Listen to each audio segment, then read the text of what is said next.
Welcome back, ladies and gentlemen. Second part of today's Kev Baker Show. Yes, indeed, coming to you live from Glasgow, right here on Truth Frequency Radio, which comes to you live from the USA, and we go all the way around the world, and then some, because never forget the night that we joined forces with Chris and Cherie Geo on Beyond the Veil. Remember that Facebook banned us in over 210 countries. Now, there's a problem there somewhere, because it doesn't matter what number of countries you go by. And there are various numbers, believe it or not, but none stretch as far as 210, so that must make one ask the question, were we banned in this world and the next?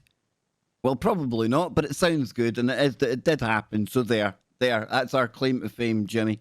Banned in this world and the next. And you know why we get banned? Because we talk about things like the Kybalion, the Hermetic philosophy of ancient Egypt and Greece by 3 initiates. Yes, indeed. So big shout out to the creepy voice in the house, Jimmy. I like. What put this on your smorgasbord of topics for us today, man? Well, this is one of the things that I got into, obviously, because of Hermes and Hermeticism. Is that Hermes or herpes? Hermes. Hermes, okay. I was just making sure I could have recommended a cream for the other one. Yeah, no problem. I don't have herpes. I've been lucky like that. Same, dude, same. When I was a very young man, I had an old sailor take me aside and teach me a few secrets. So I never had any of those problems. I never had to go to the doctor for any of that sexually transmitted disease. I knew that just by looking at you, man. You see, clean. I'm clean as a whistle, buddy. He's hanging by a dime in FEMA region. Don't know that whistle. Hold on a second. Now, so Hermes, Trismegistus. So the thrice born is the emerald tablets of Thoth. We got into those. Then we got into the book that said, well, maybe the emerald tablets weren't what we thought they were. Which was cool, because we always tell people, challenge what you think. There you go. So there's always flips. You know, there's a lid for every pot, as my grandma used to say. So as a result of that research I was doing into Thoth and the emerald tablets and Egyptian magic, of course, the Kybalion comes up, and it's because lots of people are familiar, or they've heard the 7 Hermetic principles used probably a million times in conversation, and maybe never even knew what the 7 Hermetic principles are. Okay. I'll go through them just now, then we can discuss them one by one. Yeah, and then we actually have the copy of the book itself of the 3 initiates. Now, this also spawned something that was called New Thought, and this was a spiritual movement that coalesced in the United States in the early 19th century. New Thought was pre-coded by ancient thought and accumulated wisdom and philosophy from a variety of origins, such as ancient Greek, Roman, Egyptian, Chinese, Taoist, and Vedic. So this is a movement that basically spawned out. So Jimmy, would it be fair to say that the Kybalion is a must-read for any wannabe alchemist? I would say that a must-read just in general, because there's a lot of really pertinent information in here to live a clean, spiritual, and energetic life, and figuring out how things work, so that you can move yourself through the thick of it and try not to get any on you. That's the biggest, that's the hardest part, is walking through this world and not having it cling to you, and have you start pulling it with you, and then now you got baggage. Everything's just, it's harder and harder. So that, a clean life is a life well lived, man. And so you can't go wrong with the 7 Hermetic principles, regardless of what God you believe in. I mean, I just think in general, from a logic, intellect, and and relevance, I would say that the 7 Hermetic principles are a good tool to utilize for a good life.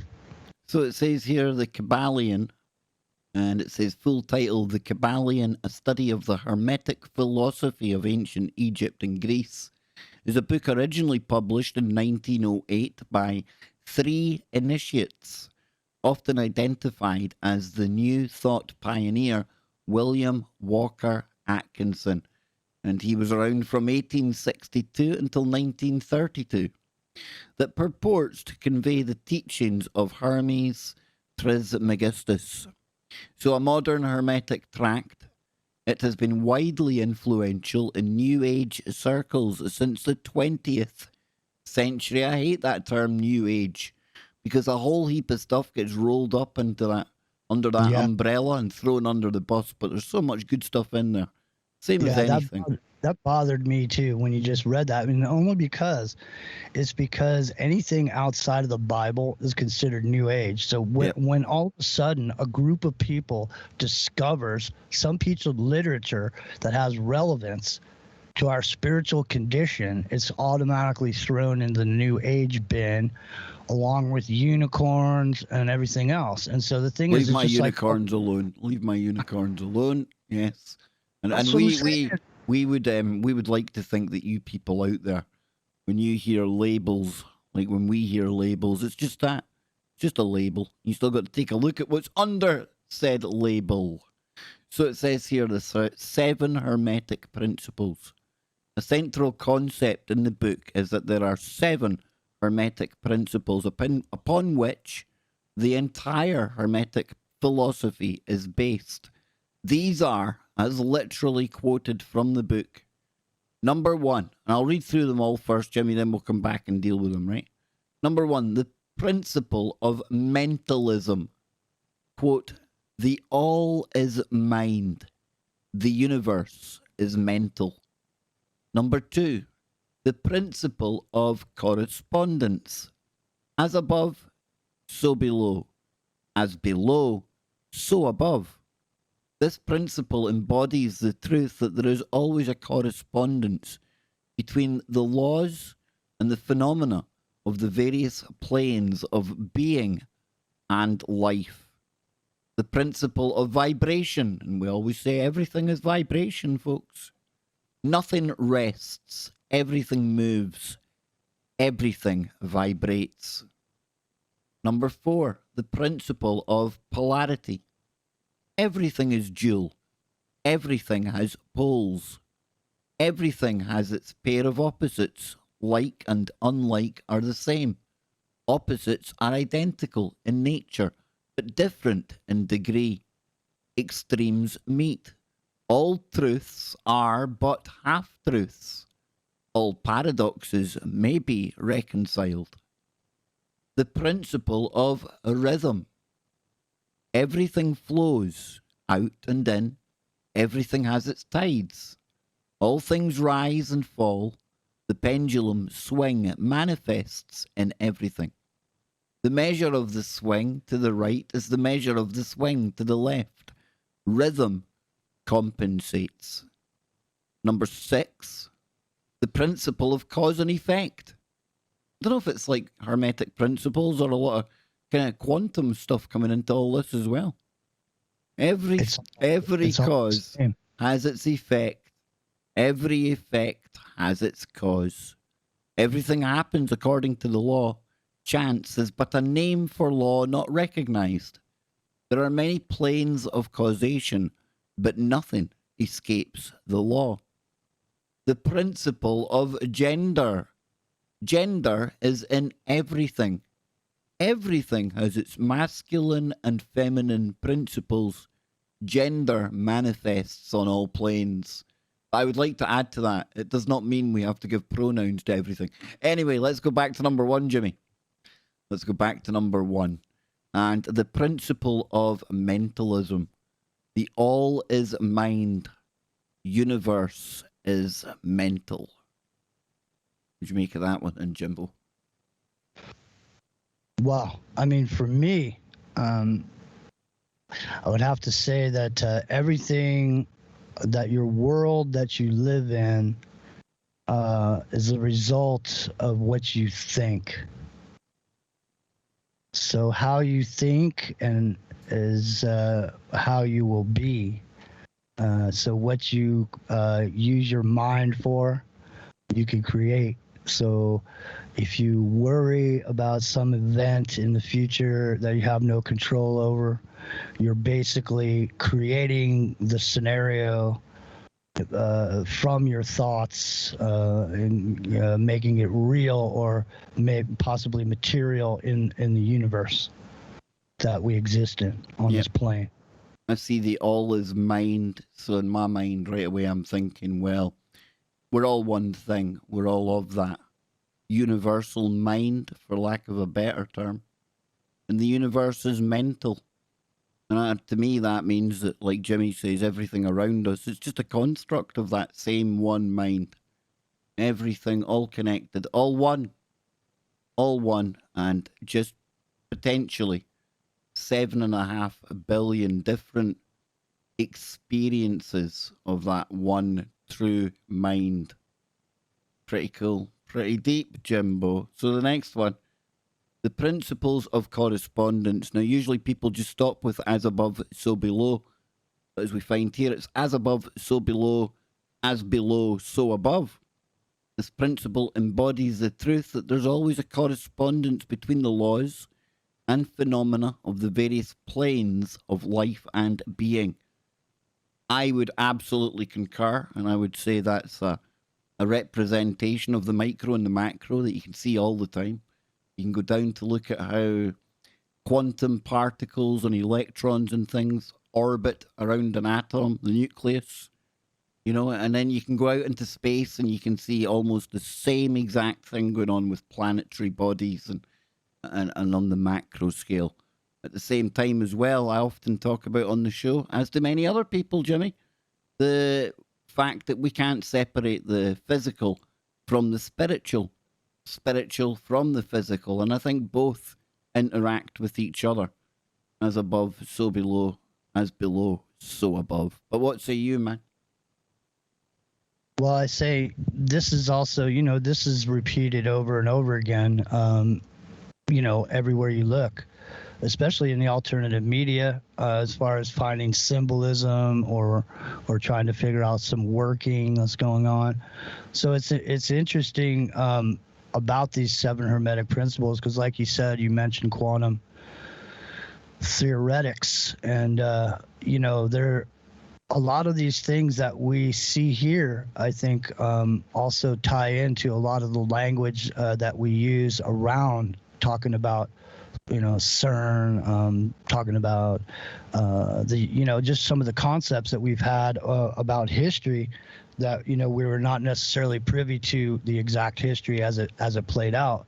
But as we sit around and we try to look at what happened in the past and look at what's been left behind and try to figure out how that was used in some sort of technological aspect, I think Hermes Trismegistus and the priests of the temple were deeply rooted in the Hermetic philosophies and the teachings of the alchemical materialists of whatever day they're, pick somebody. We've talked on this show, when we dust out the ancient documents, we talked about Falconelli. Falconelli is another person who is trying to reveal the very secrets of alchemy through the representations of some of the Gothic architecture in the cathedrals.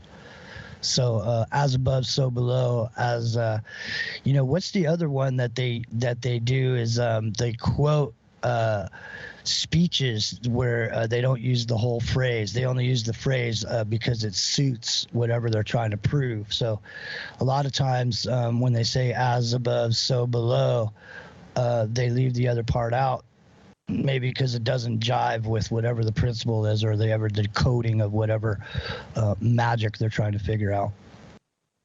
Don't get in the way of people's confirmation bias, Jim. Don't do that. Don't do that. No, I wouldn't do that. So number 3, and I love this one, and I think everyone here on Truth Frequency Radio will enjoy this. Vibration.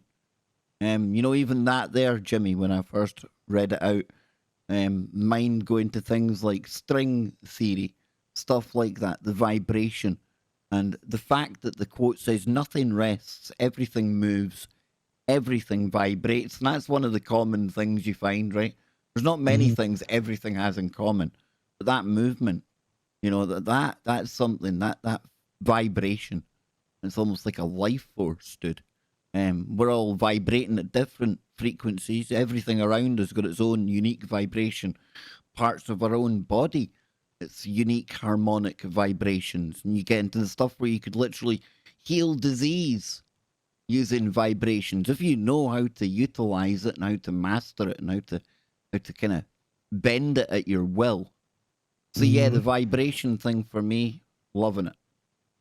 And it it ties into alchemy. It also ties into the emerald tablets when Thoth came down out of the sky, and the people tried to attack him with their spears and their cudgels, and he says, "I cowed them with my knowledge of the magic science." So he bent time, space. He made those people bend down and worship his ass. Worship him because he had the command of the vibration, man, the vibrational. I mean, if you think about the vibrational, you think about the cymatics that we've talked about, you think about some of these ancient structures, some of these spires that go up into the sky, and you think about those spires, and you think about ley lines, you think about frequency and vibration like we're talking about here. Maybe those spires on those cathedrals were transmitting energy. Maybe there was the vibrational and the cymatic language that was being used inside the sacred architecture within these cathedrals before there was a Christ. These cymatic symbols were a language. We on our show have taken a look at some of the Sumerian symbols, which actually look quite a bit like different notes represented by vibrational. You put the note through and vibrate that note onto a flat surface, and when you put sand or salt or any kind of crystalline stuff on top of this, the frequency of vibration will make that materials shape into a geometric shape. And so, for example, the difference between 432 and 440. So at 432, when you hit an A note, it'll strike a perfect flower of life pattern, a beautiful pattern. But you hit the same note tuned to 440, and the pattern that you see represented cymatically is discordant and ugly. So when you have a grip on that and get used to the context of why this stuff it has meaning, that in these ancient civilizations, cymatics was a language, and sonic manipulation of frequencies and vibration was how things got done, in my opinion. That's how they move giant stones that they can't move even today, in my opinion. No, I mean, I don't think you're too far off the mark. I mean, you think back to when they were trying to do things like Enochian music and stuff like that. You know, I remember this coming up a lot with Anthony Patch as well. A few of the topics I've got into recently, some of the work I've done with Anthony Patch has come to mind. And some of the stuff that we learned there, some of the science about CERN, the geomancy, the stuff about Solomon's Temple, that stuff still holds true and runs through a lot of the things that I'm seeing today, especially in particular when we get into something like this as well. Yeah, this is good stuff. Good stuff. So next up, try and fit another couple in here before we go to the break. The principle of polarity. Well, just take a look around, folks. I've never seen the world so polarized over stupid things, over things that they want us to be polarized over, at a time when we need to be coming together. But anyhow, it says everything is dual. Everything is poles. Everything has its pair of opposites. Like and unlike are the same. Opposites are identical in nature, but different in degree. Extremes meet. All truths are but half-truths, and all paradoxes may be reconciled. Yes, the principle of polarity. And pretty much self-explanatory, Jimmy, right? I suppose so, but it's it's an intense idea as far as all truths are but half truths, and all paradoxes may be reconciled. So,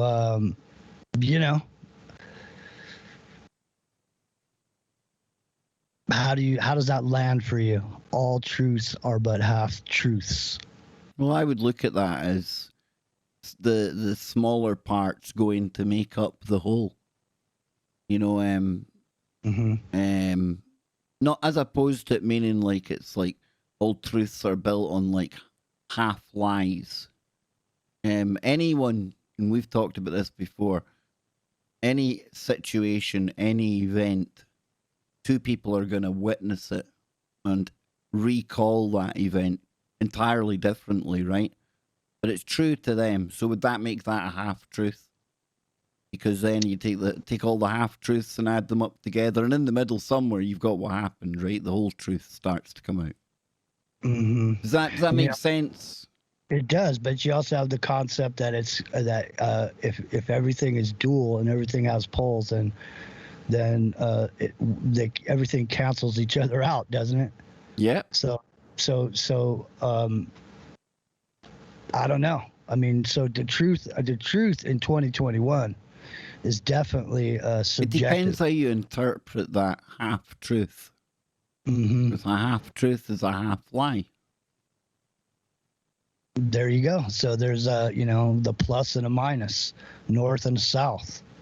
It doesn't matter anymore anyway, really, in reality. Because when you look at not the real world, okay? I tend to find it doesn't happen so much in the real world. But the online world, we've mentioned confirmation bias tonight. It's at peak levels, dude. I see people like maybe 2 minutes after a story breaks, the ink would barely be dried on the old newspaper. The pixels are barely on the digital screen, Jimmy. But people are using it as, conclusive evidence to back up whatever story, whatever narrative it is that they have chosen to defend. And that's what it's like, because they go to defend. People defend their particular opinions, their particular theories. They don't want it challenged. And then what I see a lot of is a lot of cherry picking of things and looking at, like we say, half truths. You take one of these stories that just breaks, somebody passes, and this will be used as evidence that the cabal took them out. But that exact same story, viewed from a different perspective, from somebody who hasn't got a dog in the fight and doesn't have a crazy theory to keep backing up and trying to explain, they could look at that as just what it is, just somebody passed, you know? So the whole confirmation bias thing is beyond problematic for me at the moment. And I don't know how we beat that. I don't know how we get around that. Because everyone suffers from it. And the internet's designed to make it that way. We've spoke ad nauseum. We're like the Hermes of how social media works, right? Yeah. The Hermetic principles of digital life by Jimmy and Kev. So we know that it's a problem, and it's almost built into the system. It is built into the system because everything has its opposite. Everything has its opposite, right? So, I mean, the fact of the matter is, but shouldn't opposites attract? In that case, I mean, so if everything has its opposites attract.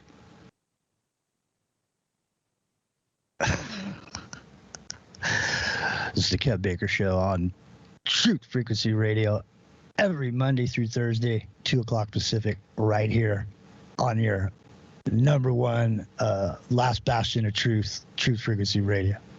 So who have you got coming up on your show next then, Jimmy? tonight we got a special show. Steve McCoy is going to be stopping by, and we're going to be taking actually a look at trees, just because I just have a feeling something's going on with this ultraviolet radiation. So Epic Journeyman is getting into the ultraviolet radiation tables for the last while, so we could take a look at what's going on.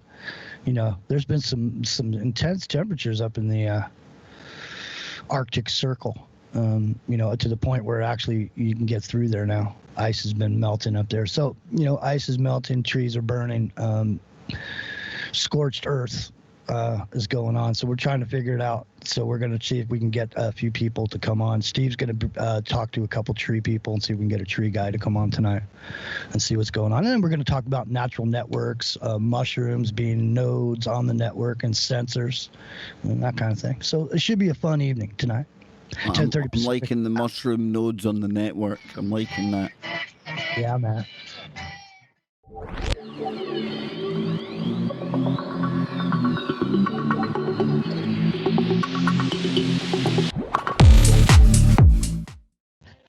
Welcome back. Hour number 2 with Jimmy Jeans into the microcosm, which you can hear on Aftermath FM. So, Jimmy, tell people when they can catch your show before we get back into it, man. Monday through Friday, 10:30 Pacific, immediately following Clyde Lewis at Ground Zero. There every night, hanging out. Right after the after party, they're up with Clyde Lewis and those guys. So, and he's been tearing it up the last couple of weeks. Just been going. He's been going. You know, cojones to the wall, you might want to say. And so it's, you know, it's challenging to come on after Clyde Lewis, man, especially when he's on fire, you know. So we got to bring the heat every night, you know. There's no relaxing over there into the microcosm Aftermath FM. So, you know, I invite you to come on by if you, and especially you, Kev, if you can't sleep, you know, stop on by. I know it's a hard time for you to get up that late. Yeah, it's impossible, dude. So let's get back into this. It says here, the principle of rhythm. Everything flows out and in. Everything has its tides. All things rise and fall. The pendulum swing manifests in everything. And the measure of the swing to the right is the measure of the swing to the left. And rhythm compensates. So there you go, Jimmy. What'd you make of that one? Well, there, you know, if you're going through some stuff, you're having a hard time, you know, when the pendulum swings back, however hard of a time you're having, when the pendulum swings back the other time, you'll have equally a good time kind of thing. So, I mean, you know, it's the energy and the rhythm of life and the rhythm of the universe that makes it all go round and round, right? So it's how the pendulum swings both ways, is from the spinning of the gravitational forces here on old Earth. But I think, you know, eventually they're going to find that gravity was magnetism all along. But that's a show for another time. But yeah. Go. Okay, then. Yeah, the principle of rhythm. So what do you, I mean, everything's got rhythm. You know, you got to have rhythm. Apart from me when I'm dancing. So, yeah, I have no rhythm. So we'll move on to number 6, which is the principle of cause and effect. Every cause has its effect. Every effect has its cause. Everything happens according to law. Chance is but a name for law not recognized. And there are many planes of causation, but nothing escapes the law. Well, I find that very interesting. You know, we talk about cause and effect. It's come up a couple of times in our discussions on here. And you can think to the kind of, if a butterfly flaps its wings in one part of the world, does that make trees fall down in other parts of the world, or earthquakes happen and all these kind of things? For every effect, there is a cause. We even talk about retrocausality here on the show. And that's where I've speculated if some of the weirdness that we're going through right now, just some of the bizarreness, is in fact some kind of ripple in time.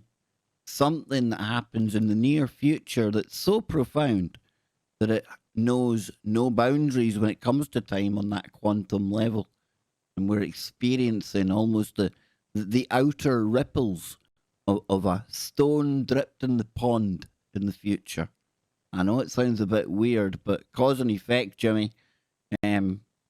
Also, you know, it says here, chance is but a name. I don't think there's anything random. I really don't. What appears to be random might appear to be random to us, but I don't think there's anything random at all. And then people will say, but Kev, that means we've got no free will. Well, I think the illusion of free will that we have is pretty dang good. And we do seem to be able to, Jimmy, at least have some say in how we navigate, how we traverse this plane. So free will, a bit of an illusion, but it doesn't mean that we're slaves to some outside force either. We still can. We can have an active role in our journey. If that makes sense, it's almost like a paradox, right? If there's no free will, then that means it's all predetermined. I don't think it's as clear. I don't think it's as black and white as that. I think it's in the grey, Jimmy. I think these are things that are maybe just outside of our ability to explain with a brain that's designed to function within the matrix, not to explain how it all works.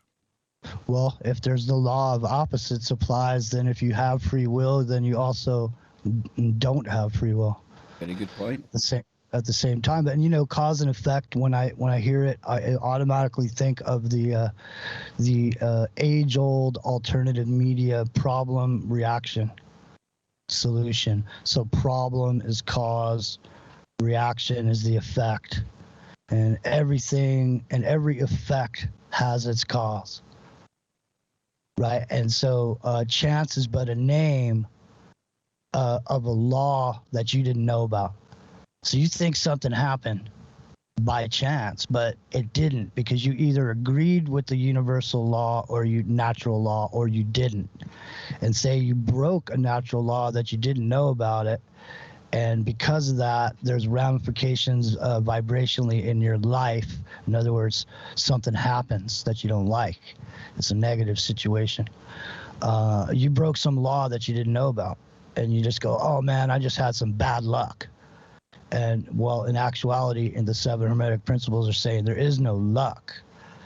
You know, there's the law, and then if you break it, you will pay the price. And it's not man's law, it's natural law or universal law.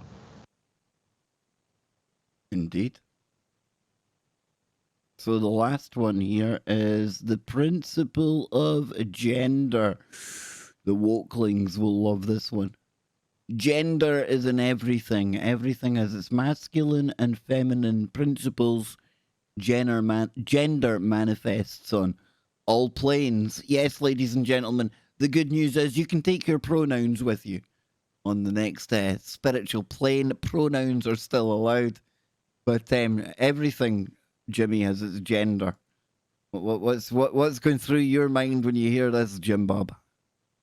Well, I'm thinking yin, yang. I'm thinking of different aspects of whatever it could be, whether it be a personality or anything has a masculine and a feminine, or a strong side and a less strong side, or, you know, I'm just saying a weak side, a yin, a yang, this type of thing.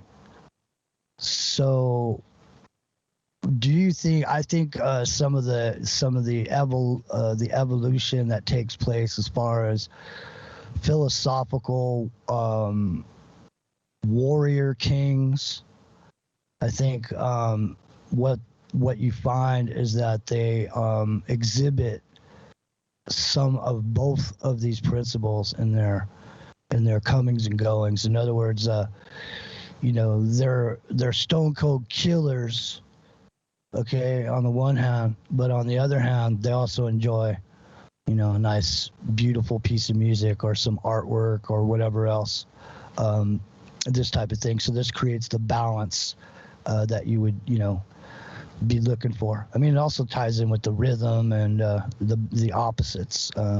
There's a polar opposite. So this also ties in. So you see that these all sort of interweave together to create a mosaic that makes it possible. I mean, you could literally spend a year just trying to understand one of these principles. Excuse me, it's ma'am. Indeed.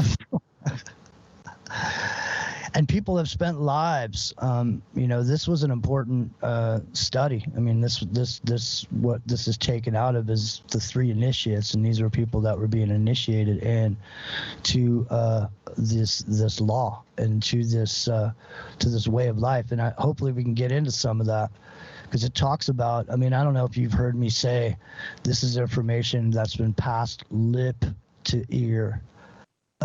And this is where I read that is in this particular piece, the Kybalion, and so that's where it talks about this information only being passed lip to ear. So at some point, this was not written down, and this was taught to people, and you only got taught if you were worthy. So, but now anybody, even us profane. Truth seekers, can even read it here on the internet with everybody on your show. So everybody gets the benefit from it, not just the people who know how to read. Because, back in the day, most people were illiterate. They didn't read. And, they were speaking Latin and, all kinds of stuff back then. So you needed to go somewhere to listen to the guy who knew how to read and trust the fact that what he was telling you was what he was reading. And he wasn't leaving out any of the good parts, and most of the time they were. And that's pretty much probably how we got to where we are today, Kid Baker. Very well said, yes. So the Kybalion, the study of the Hermetic philosophy of ancient Egypt and Greece by 3 initiates. The lips of wisdom are closed, except to the ears of the understanding. And this was published by, I like this, the Yogi Publication Society, and they're based at Masonic Temple, Chicago, in Illinois. Yes, indeed. So it says here, known by the ancient Egyptian as the great and master of masters. This little volume of Hermetic teaching is reverently dedicated. So we're going to read the introduction here. Now, let me get a drink, Jimmy, before I embark on this. I'll let you have a little word just now to set it up. I'll get a drink and we'll be good to go. Yeah, no, there's some good comments going on in the chat over there at tfrlive.com. So you guys mosey on over there and check that out if you're over there. And so Jenny Girl's over there saying that she's feeling like the free will on the earth plane is how we emotionally deal with earthly troubles.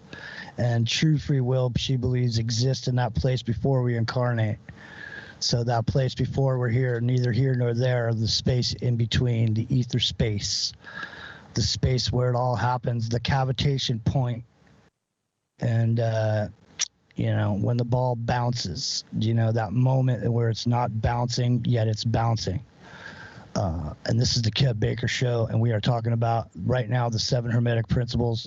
We highlighted those, and now we're about to get into the deeper text of the information that used to be passed from lip to ear, Kev Baker. So it says here, we take great pleasure in presenting to the attention of students and investigators of the secret doctrines this little work based upon the world-old Hermetic teachings. This has been so little written upon, or there has been so little written upon this subject. Notwithstanding the countless references to the teachings in the many works upon occultism, that the many earnest searchers after the arcane truths will doubtless welcome the appearance of this present volume.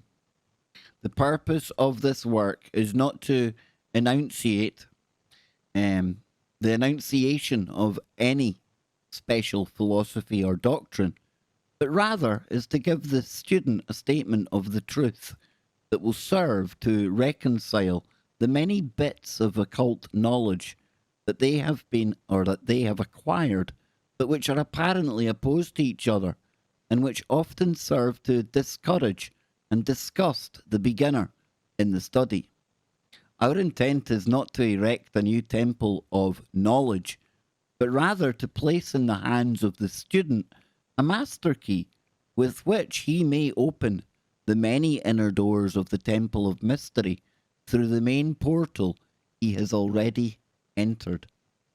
There is no portion of the occult teachings possessed by the world which have been so closely guarded as the fragments of the Hermetic teachings which have come to us over the tens of centuries which have elapsed since the lifetime of its great founder, Hermes Trismegistus, the scribe of the gods, who dwelt in old Egypt in the days when the present race of men was in its infancy, contemporary with Abraham, and, if the legends be true, an instructor of the venerable sage Hermes was and is the grand central sun of occultism, whose rays have served to illuminate the countless teachings which have been promulgated since his time. All the fundamental and basic teachings embedded in the esoteric language of every race may be tracked back to Hermes. Even the most ancient teachings of India undoubtedly have their roots in the original Hermetic teachings. From the land of the Ganges, many advanced occultists wandered to the land of Egypt and sat at the feet of the master. From him they obtained the master key, which explained and reconciled their divergent views, and thus the secret doctrine was firmly established. From other lands also came the learned ones, all of whom regarded Hermes as the master of masters. His influence was so great that in spite of many wanderings from the path on the part of the centuries of teachers in the different lands, there may still be found a certain basic resemblance of the correspondence which underlies the many and quite often divergent theories explained and taught by the occultists of these different lands today. The student of comparative religions will be able to perceive the influence of the Hermetic teachings in every religion worthy of the name now known to man, whether it be dead religion or one in full vigour in our own times. There is always certain correspondence in spite of the contradictory features, and the Hermetic teachings act as the great reconciler. The life work of Hermes seems to have been in the direction of planting the great seed truth, which has grown and blossomed in so many strange forms, rather to establish a school of philosophy which would dominate the world's thought. But nevertheless, the original truths taught by him have been kept intact in their original purity by a few men each age, who, refusing great number of half-developed student and followers, followed the Hermetic custom and reserved their truth for the few who were ready to comprehend and master it. From lip to ear, the truth has been handed down among the few. There have always been a few initiates in each generation, in the various lands of the earth, who keep alive the sacred flame of the Hermetic teachings, and such have always been willing to use their lamps to relight the lesser lamps of the outside world, when the light of truth grew dim and clouded by reason of neglect, and when the wicked became clogged with foreign matter. There were always a few to tend faithfully the altar of the truth, upon which was kept alight the perpetual lamp of wisdom.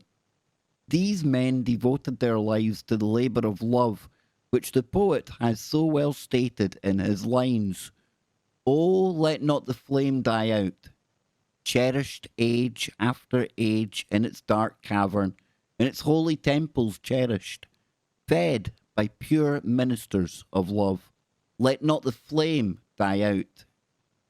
These men have never sought popular approval nor numbers of followers. So they're not dopamine addicts. That's good. They are indifferent to these things, for they know how few there are in each generation who are ready for the truth, or who would recognize it if it were presented to them. Wow, on point. They reserve the, quote, strong meat for men, while others flourish or furnish the milk for babies. They reserve their pearls of wisdom for the few elect who recognize their value and who wear them in their crowns, instead of casting them before the materialistic vulgar swine who would trample them in the mud and mix them with their disgusting mental food.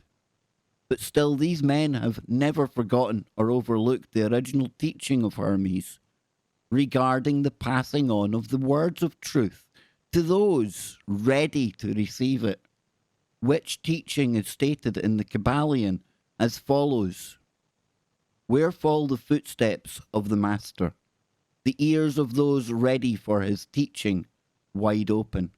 And again, when the ears of the student are ready to hear, then cometh the lips to fill them with wisdom.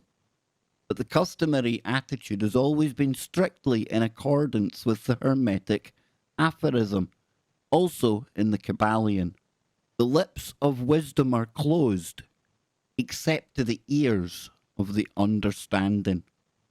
Now, there are those who have criticized this attitude of the Hermeticists, who have claimed that they did not manifest the proper spirit in their policy of seclusion and reticence.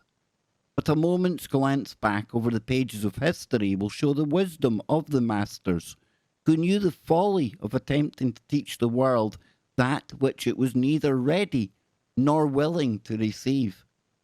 The Hermeticists have never sought to be martyrs, and have instead sat silently aside the pitying smile on their closed lips, while the heathen raged noisily about them, in their customary amusement of putting to death and torture the honest but misguided enthusiasts who imagined that they could force upon a race of barbarians the truth capable of being understood only by the elect few who advanced along the path. And the spirit of persecution has not as yet died out in our land. There are certain Hermetic teachings which, if publicly promulgated, would bring down upon the teachers a great cry of scorn and revelment from the multitude, who would again raise the cry of crucify, crucify.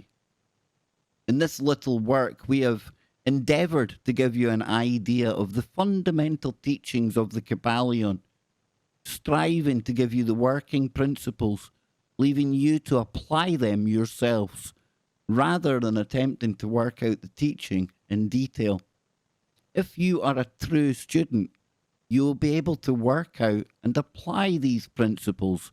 If not, then you must develop yourself into one, for otherwise the Hermetic teachings will be as words, words, words to you. There you go, Jimmy. There's the introduction, man.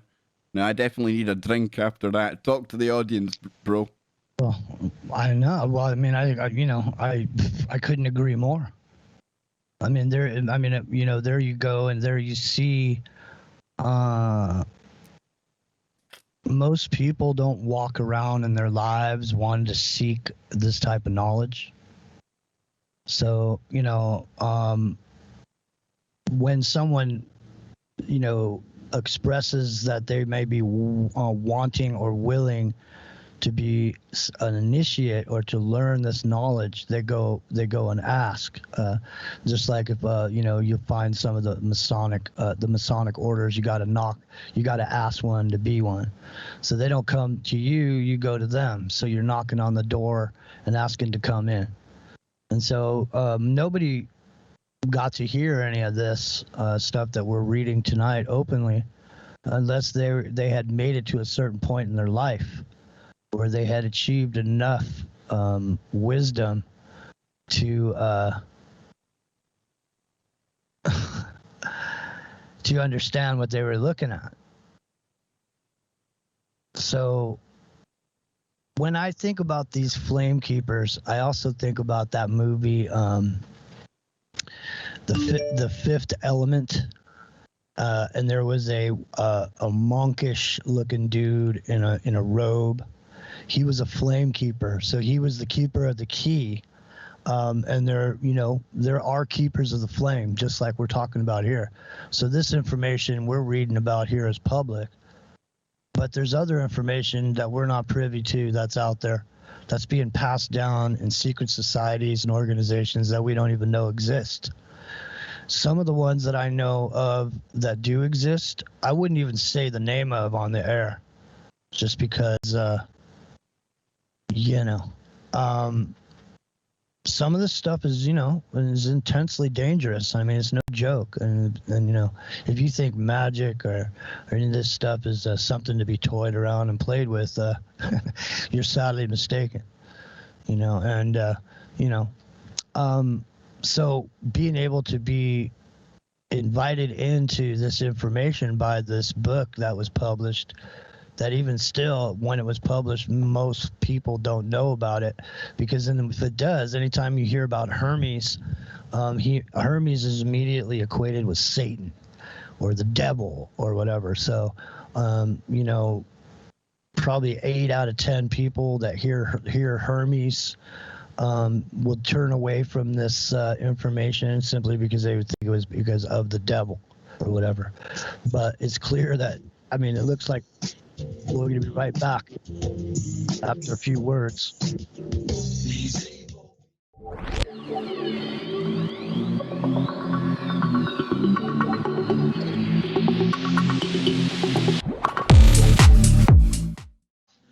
Final segment of today's show, but before we go anywhere, Jimmy, if somebody has mentioned the Kybalion on the show in the past, I apologize to them because it doesn't really ring a bell. But dude, this thing here, thank you very much for bringing it to the table. Heard a lot of these Hermetic principles before, but just when we've been going through some of them, I've been ripping my hair out the way the world, the I don't even like the word community, truthing community. I don't know what it's become. Is it truth seekers? Is it dopamine seeking? Is it action and adventure? I don't know, but a lot of the stuff that we're looking at here with these things, it might not seem related, but it's very much related and ties in exactly with all of that. So when did you first come across this? Because I know it's nothing new to you. It's not like you heard about this last week. How was it you first got introduced to this kind of info, Jim? Well, like I said, I was doing at the time, I was doing a lot of, I was intensely involved with the Emerald Tablets. And so when I started to get into them, it talks about it, that the more that you read the Emerald Tablet information, the closer you'll be to understanding it. I've stolen that off you, man, because one of your shows I heard you talking about it being like a zip file. Like the Bible as well, which I think is a good way of picturing what a lot of people talk about. The layers within layers within layers. And you talk about when lip to ear, but this is where those with eyes to see come into play as well, right? Because it might mean nothing to one man, but another dude who's had the lip to ear knowledge looks at it and goes, cha-ching, eureka. Yeah, it also said in that little piece that you just read there that it means nothing to someone who doesn't have the understanding, which I thought was interesting also, because facts can go by, and if you just don't, just like we said earlier, chance is not chance. It's an unknown law manifest. So I think this is an important work, but the other stuff with the Emerald Tablets, So where are you with that now? Are you still an Emerald Tablet dude? Did you change your perspective any when you looked at the other side? Where are you now, dude? No, because to me, it's not. It's whether whether the legend about where it came from is real or not does not change what's on them. Yeah. And what the information is contained. So, and I tend to do quite a bit of removing the story when I'm looking at stuff. Story is like the skies were blue, the fluffy clouds were flying by. And then I need to know what color that unicorn was, Jim. I need to know. Yeah, well, I mean, this is how you discern stuff, right? This is how I do anyway, because the thing is there's what happened, and then there's the story about what happened. Okay, and so they're never the same. There's always whoever's telling the story about what happened is going to have their own filter bubble coming through, their own ideology coming through, their own bullet points and inflections and discussion about whatever it is, emotionally inflaming and this and that based on who you are, but not based on what actually happened. So, what actually happened was, the kid hit the baseball and it flew up in the air and went through the window, broke the window. But the kid hit the baseball, it broke the window, and I've never been so angry because those kids are always over in that ballpark. They're always over there playing ball. These windows don't break themselves, Jimmy. No. Exactly. So, but that's what the thing about this is too, and I think it's always important to point out that it's not like what we think. Our modern world, and if you're anywhere from 0 to 100 years old in the world we're living in, if you're anything outside of 0 to 100 years old right now, I want to speak to you, please. Yeah, Jimmy, give us a call. We were gonna. Oh, let me open up the phones, dude. Yeah, I was you can gonna do open that. up the phone lines, man. You keep talking. You keep talking, man. Yeah, I forgot where I was going with that, but the bottom the bottom line is that we're all used to having books on shelves. You can just go to the library and get a book, take it off the shelf. But this stuff, whenever it was originally put on paper, this was literally somebody writing this stuff down. And these were like pieces of paper that were handwritten with a quill, by oil lamp light or whatever, and so it wasn't like there was thousands, and when you weren't a bestseller, there wasn't thousands of these books flying around that contained information like this. So anything that is actually written down for this to be in some sort of an accurate representation of the information is to me, I got to this because of the Emerald Tablets, and I got to the Kolbrin Bible because of the Emerald Tablets. So from the Emerald Tablets, I went to the Kolbrin Bible. I came to the Kybalion. I got into Fulcanelli. I started looking into alchemy. So one thing led to another. So it's been a long journey through this information. And I appreciate you bringing it to the table too tonight, because for a lot of people, they've never heard of it. The brotherhood of well-educated, well-read, gentlemanly scholars. You're the Grand Master of that lodge, Jim. Can I be in your lodge? I want to be in your lodge, your lodge, your lodge. Come on in. Oh, yeah. Come on in. Dude, man. I know Enjoy. plenty Masons, yeah, man. We've talked about the Mason thing before, and we've joked about that. Trust me, if the Masons I know have got a dastardly plan to take over the world, oh boy, I would rather leave it in the hands of Bill Gates. I got some dude making videos about me saying that I'm a Mason. Secretly, I'm a Mason, and I was saying on there, I said, man, if I was a Mason, I wouldn't try to hide it from you. Exactly. If I was a Mason, I would just tell you. I wouldn't be ashamed to be a Mason. Yeah, the dude makes videos about me and Bill Bean as well. He thinks me and Bill Bean are conspiring to hide the shape of the earth. Who knew? Me and Bill didn't know that, but now we do. That's the weird and wacky world that is the internet. But listen, folks, if you want to troll me live on air, you don't have to go through social media. No, because this is going to be a very major aspect of the show moving forward. It was meant to be for the full hour 2 today, but we've got the phone lines open right here on KBS. and it's something I'm going to be doing more and more often. There's going to be a lot of solo shows this month, and when Jimmy comes on and when Scott's on as well, we're going to use our number 2 to open up the phone so you can speak to them. And the number you need is 213-233-3998. That's 213-233-3998. And you can call in. You don't have to speak to me. You can speak to the far more interesting Jimmy Jeans.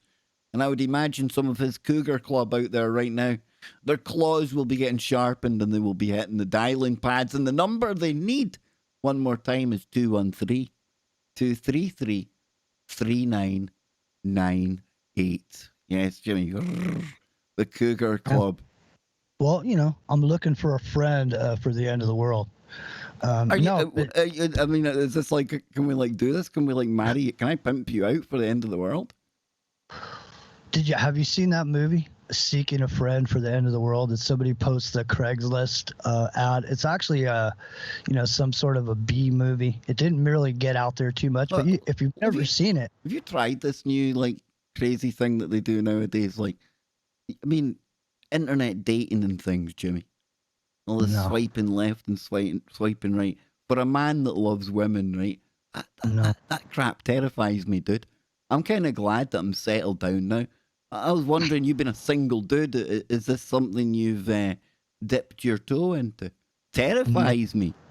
Negative. How do you know you're not going to go and meet somebody that's got a gimp mask and a baseball bat? Well, yeah. The thing is, man, I like the old-fashioned way where I'm somewhere. You catch somebody's eye, Jimmy. That chemistry, man. It's either there or it's not. Yeah, you feel that electricity. Something vibrates in you. You know, you feel that vibration, the law of vibration. I should have known. I should have known the day Anne walked into my work. I should have known. They're that pesky law of vibration again. Yeah.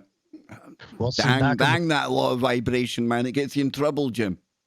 Back in the day when I was working at the nightclub that I worked at, it was kind of like it is today with the swiping, except for there was real actual people. Well, you actually threw people left or right? You could throw them, right? You could throw them. You could swipe them left, swipe them right. You could open the door with their heads, throw them out in the street. I mean, when I was working there, it was back when you could do that kind of stuff, man. Somebody was drunk. Back when you could throw people out in the street. Good old days, man. Back in the good old days, exactly. You know, that dude, the next time he comes back, he'll come back the next time and he'll behave himself.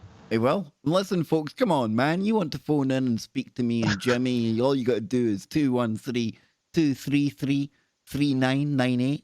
Maybe you're a truck driver out there. You know, maybe you need some company for the next 10 minutes. Me and Jimmy, we're here for you. Maybe you're, I don't know, sitting at home. Maybe you live alone. Maybe you need somebody to talk to. Phone in. Whatever the topic, we're here. We'll deal with it. It is what it is. We'll try and put your fears to bed. Or we'll probably exacerbate them by piling on some black pill doom porn. But no, please phone in. Don't see, this is what happens, Jimmy, right? I have these big plans about opening the phones and making the kind of almost like not rebranding the show, but adding an extra dimension to it, the callers. And as soon as I do it, you see, the confidence crashes because I don't see the phone lines ringing off the hook. Mary Decina, when she's on the show, Mary, I can't even read all the phone numbers that call in. I just don't think people like me, Jimmy. Well, it's not that. It's just that when she's on, she's going to read them and see what's going on in their future. So lots of people want to know. So they don't want a Jimmy and Kev session? Well, they never know. I mean, you never know. Well, maybe we're easy, Jimmy. I mean, we're pretty, like, flexible. Oh, look at that. The phone lines are lighting up as we speak. Maybe we could remote view some. You see that? You see that? I shamed them, Jim. I shamed them into calling us. So, now, here we go, Jimmy. Here we go. You ready? Come on now. Go ahead. First on the lines today, going to area code 732. Welcome to the Kev Baker Show. How are you doing? Hi, guys. I am honored to talk to you both. This is Patricia. I called you last time. I couldn't sleep. She told me I couldn't sleep. Hey, Patricia. Now, all right, Jimmy, I am fascinated about what you learned about the uncovering of the Temple of Zeus. Would you elucidate? Well, yeah. In Turkey. Yeah, so apparently there was a site that they had found something. They weren't sure what it was, and then recently, I think it was July 15th. I could be wrong about the exact date. They uncovered it and they brought it to the table. I've And got I you can here, pull- Jimmy. I've got you here. I can expand on this for Patricia and the audience as well. Yeah. Are you in New Jersey? Are you in New Jersey, Patricia? Yes, I am, and I just got back from California right before the fires started. My friend lives on 83 acres, and he has no water. I live on a tiny little plot, and it's funny, you were talking about the forest culture thing. I was talking to various people that were on the fringe, but I'll talk to that off the air. Back to the point, because I just had foot surgery and I didn't sleep for a week, which is normal for me. But anyway, guys, so Patricia. We had these orange moons, Jimmy. We had these orange moons, and I was like, "What the hell is going on?" It was like really surreal, Jimmy. All the way over here from the fires out there. Very, very weird. Well, keep your foot elevated. Kev Baker, let Patricia know about the what's going on with the Temple of Zeus over there. Okay, then. So the Temple of Zeus to be restored to its former glory in southwest Turkey. 21st of June this comes from. And it says excavations and restoration work have been continuing in the ancient city of Euremos in the Mylas district of Turkey's southwestern Mugla province. The ancient city's temple of Zeus, Lepsinos, which was built in the 2nd century BC, has been restored to its former glory thanks to meticulous efforts. Is this the one you heard about then, Jimbo? That'd be the one. And so, people assert that Zeus has some sort of correlation to the devil. Well, ZX, our good friend, he's even been more specific here. Big shout out to ZX. He says, thought it being the temple, it's more appropriately or more apt to call it the altar of Zeus. So what do you make of that, Patricia? What do you think when you hear that then? Well, it kind of reminded me of CERN, how they had that ancient site, and they decided, but this is obviously accidental, but I thought it was coincidental how the forest, well, and of course, the fact that it's really close to a nuclear power plant is very worrisome. But, the fires. So, thank you. I think what you're talking about is Apollo. I think so. CERN is on Apollo's site, is it not, Kev? Yeah, the temple of Apollo, allegedly. Yeah, yep. Apollyon. The abyss. Apollyon. Good callback, Patricia. Yeah. All right, thanks, guys. You guys kept me sane for the past year. For those people who can't sleep, or those people who have no one to talk to, and everything is too complicated because everything ties together, like the octopus of global control octopus. Thank you guys for keeping me sane, and next caller go. Awesome. Thank you very much, Patricia, and please call in anytime. And Jimmy, just to add to that from ZX as well, he's saying Zeus, Odin, Anu, probably all the same people, right?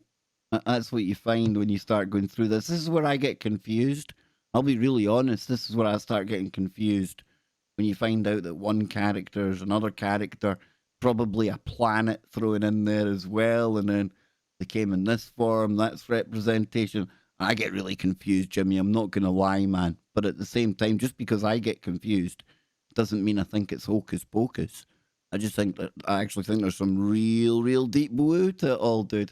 Real deep woo. Yeah, well, just like Columbia, the District of Columbia, the Statue of Liberty, You know, Do you ever like Columbo, the detective? I love Columbo. Oh, awesome, right? Awesome. Columbo is one of the best shows of all time. Yeah. And he drove a Fiat too. Just when you said Columbia there, I thought, well, Columbia's cool, but Columbo, he's well cool. Cool jacket, you know? Well, and everybody thought he was so dumb too. It's the best way, dude. It's the best way. Play the dumb guy.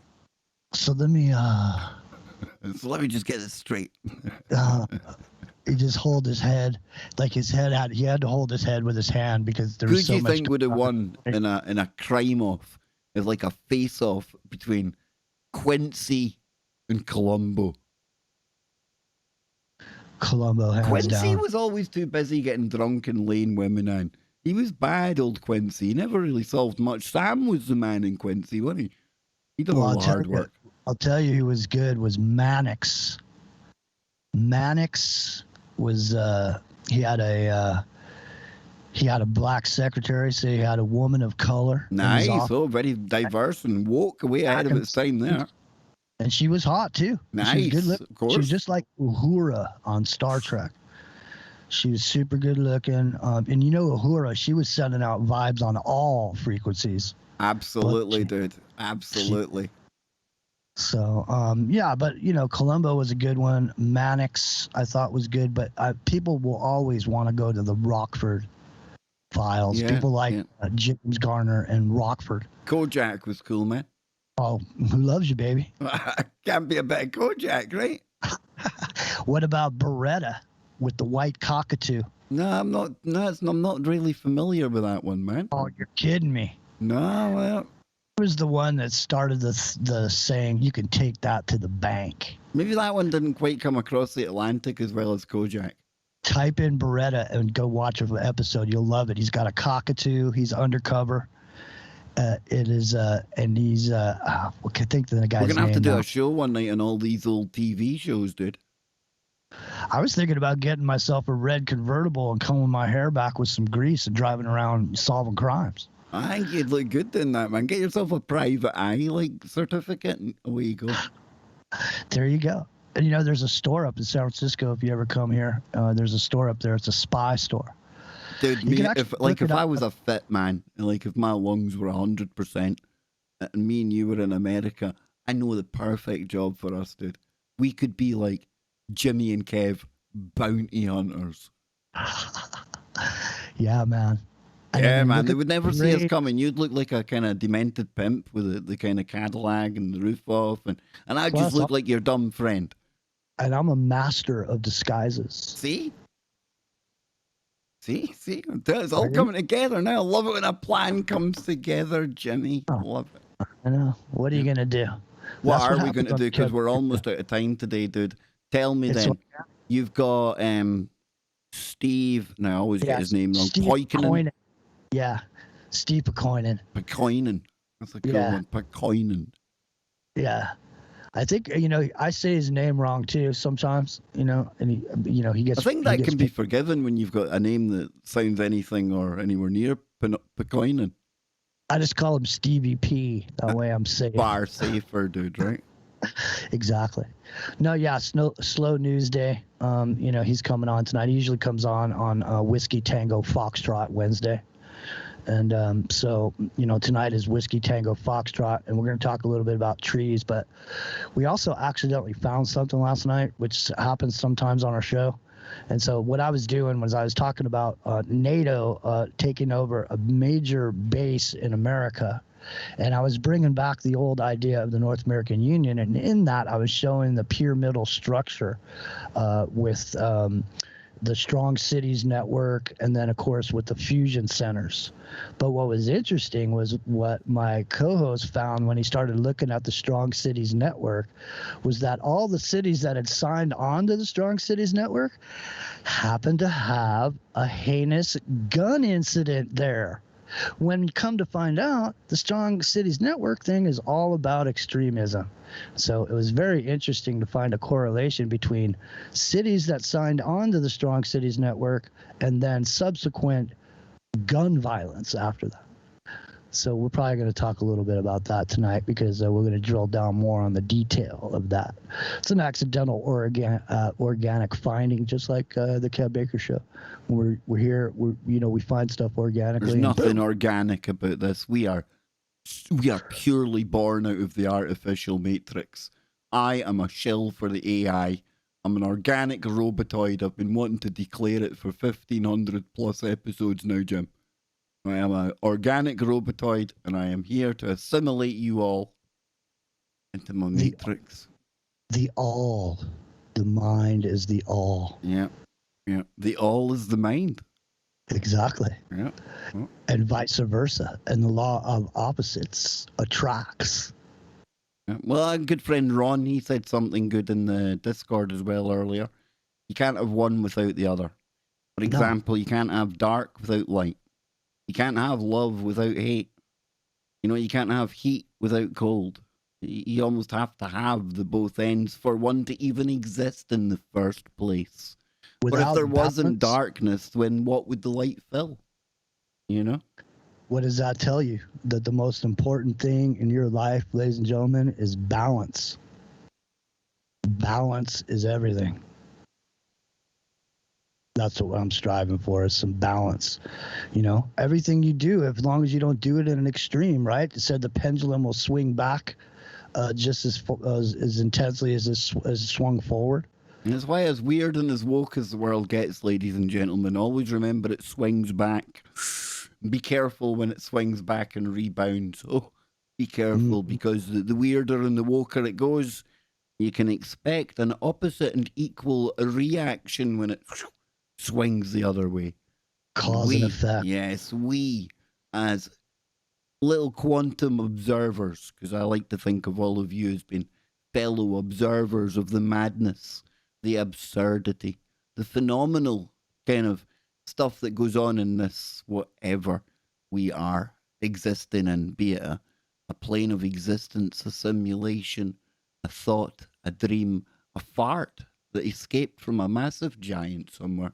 I have no idea, Jimmy. But I tell you, together we've all got sets of eyes observing the madness, trying to take stock of the chaos. And I tell you what, dude, I can only see more and more chaos over the horizon, so lots for us to talk about, right? Yeah, and I hear that these red-haired giants, man corn, gives them gas. I heard that you're going to be handing out free man corn at your collection of self-sustaining compound units that you're building out there in the Amazon. Long ham? Are you talking about that long ham? Long ham and man corn, ladies and gentlemen. The world is built on man corn. And if you don't know that yet, then now you do. Bacon. Think about it. Bacon could stop wars. What do they get? The smell of bacon. Just let it waft around the planet, ladies and gentlemen. Oh, there's nothing like the smell of bacon in the morning.